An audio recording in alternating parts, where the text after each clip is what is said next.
ৰাম ৰাম ৰাম ৰাম কৃষ্ণ। আপোনালোকে ভিডিঅ' চাইছেনে নাই বাৰু? নিউজ চাইছেনে নাই? নিউজ মোবাইলটো খোলকচোন আৰু নিউজ চাওক। আজি আকৌ এটা নতুনকৈ পতি নিৰ্যাতন। হে ভগৱান, ইমান মৰমত ইমান আশাত মানে বিয়াত মোৰ নিজৰ বিয়াত দিয়া কাপোৰ কেইযোৰো বোৱাৰীজনীলৈ সাঁচি থৈছোঁ।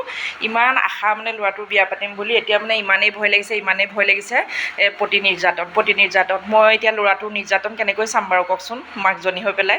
বৰ ভয় লাগিছে জানেনে। এতিয়া আৰু এনেকৈ ভাইৰেল হওঁতে আৰু এতিয়া আৰু চব পতি নিৰ্যাতন ওলাব আৰু পতি নিৰ্যাতন। আজি আকৌ ল'ৰাজনক বোলে, ল'ৰাজনে কৈছে আজি কিন্তু ল'ৰাজনে কান্দা কথা কৰা নাই, কিন্তু ভাল লাগিছে দেই কথাখিনি শুনি। সি কিন্তু সাহসী ল'ৰা, ডেকা ল'ৰা কিন্তু সাহসী ল'ৰা। খালি মানে এটাই মানে বেয়া লাগিছে, ৰাতি বোলে তাক খুব মাৰে, একে ভিতৰ সোমাবই নোৱাৰে, খুব পিতে বোলে ঘৈণীয়েকে। ইমানেই পিতে। হে ভগৱান, এইবিলাক শুনি বাৰু বুকুখন একেবাৰে কঁপি যোৱা নাইনে? মোৰ একে ধপকৈ কঁপিছে পায়। বাপৰে বাপ, ল'ৰাটোৰ নামত 100 টকাকৈও পইচা গোটাইছিলোঁ বিয়া পাতিম বুলি। একেবাৰে মানে বিয়াখনত ইমান ফূৰ্তি কৰিম ভাবি আছিলোঁ। আকৌ যদি ল'ৰাটোক নিৰ্যাতন কৰে কেনেকৈ থাকিম বাৰু কওকচোন। মই কিন্তু সহ্য কৰিব নোৱাৰিম দেই ল'ৰা নিৰ্যাতন কৰিলে। এইবাৰ কিন্তু একেবাৰে মই আন্দোলন কৰিম আৰু যদি পতি নিৰ্যাতন বুলি শুনো আৰু ভাই। আন্দোলন কৰিব হ'ল আৰু পতি নিৰ্যাতন শুনিব নোৱাৰোঁ আৰু দেই।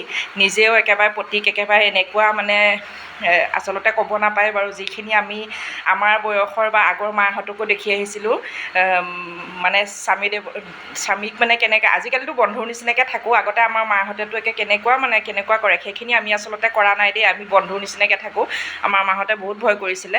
কিন্তু আজিকালি ল'ৰাই বিয়া পতাৰ পিছতে এয়া যিহে কাণ্ড কাৰখানা শুনিছোঁ, বাপৰে বাপ, বিৰাট ভয় লাগিছে। ল'ৰাবিলাক অলপ সাহসী হোৱা দেই, পুনৰবাৰ কৈছোঁ, অলপ সাহসী হোৱা। মানে পৰিয়ালৰ লগত আলোচনা কৰা আৰু এনেকৈ নিৰ্যাতনৰ মানে নিউজত কৈ আচলতে লাভ নাই। তোমালোকে হাজাৰজনৰ হাজাৰটা কমেণ্ট পাবা, কিন্তু নিজৰ মাজতেই সমাধান কৰা। আৰু পতি নিৰ্যাতন এই খবৰটো যাতে আৰু শুনিবলৈ নাপাওঁ, আইনেও সুবিচাৰ কৰক, সেইটোকে কামনা কৰিছোঁ। বহুত ভয় লাগিছে।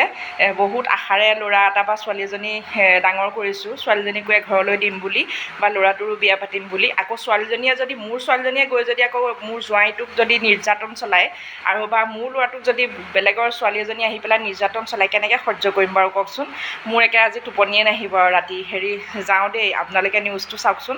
মই এই মাত্ৰ মোবাইলটো খুলিয়ে দেখি মনটো একদম খুব দুখ লাগিছে, সঁচাকৈ কৈছোঁ, ভয় লাগিছে, বহুত ভয় লাগিছে। যাওঁ বাৰু, আপোনালোকে নিউজটো চাওক। মই আকৌ সেই খবৰটো দিবলৈকে মানে ভিডিঅ'টো কৰিলোঁ। যাওঁ দেই।